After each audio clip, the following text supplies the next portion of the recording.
Hey howdy hey, how is everybody doing, and welcome back to Disney Daily. In my opinion, there are so many Disney movies that are underrated, and today's movie fits into that category. 1973's Robin Hood is a classic tale that follows the outlaw Robin Hood as he tries to fight the injustices of the sheriff of Nottingham. Robin Hood tries to provide for those that are less fortunate with the help of his buddy Little John. Robin Hood does this all while earning the affection of the lovely maid Marian. This was one of those Disney movies that I replayed over and over again as a kid, so today I wanted to share 5 fast facts about this incredible movie. Number 5. Robin Hood was the first animated movie to be released without Walt Disney. Walt knew about this movie and was on board with it being made, but he passed before the movie actually went into production. So this movie really represented the ultimate test to see if Walt Disney Animation could survive and thrive without Walt. Although the movie wasn't looked at favorably by the critics, the audience seemed to really enjoy it. Not to mention the movie grossed 18 million in foreign territories, which at the time was a Disney record. Number 4. The Jolly Friar Tuck was originally intended to be a pig in early drafts of the movie. However, animators realized that more religious viewers might find the depiction offensive by the portrayal of a friar as a pig,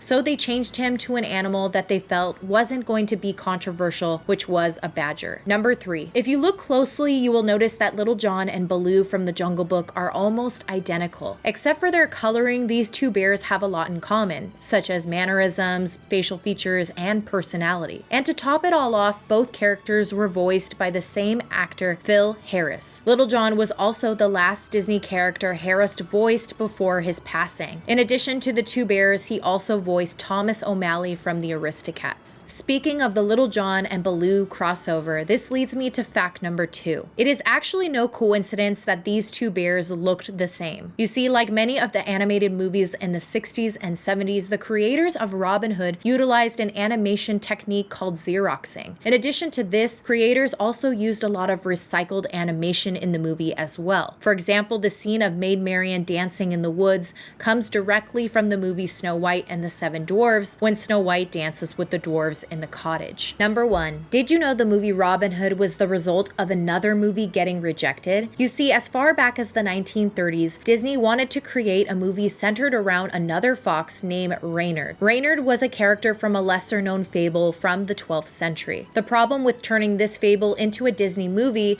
was that Reynard didn't quite fit the Disney image. He was more of a villain than an anti-hero, which ended up being a problem for the writers. Despite numerous storyboards and scripts, the Reynard movie did not get any closer to production for over 2 decades. It wasn't until animator Ken Anderson blended this tale with Robin Hood that the movie finally came to fruition. Well, that concludes this episode of Disney Daily. I hope you guys learned something new. My question is, who is your favorite character from Robin Hood? As always, thanks for being my guest here at Disney Daily. Until next time.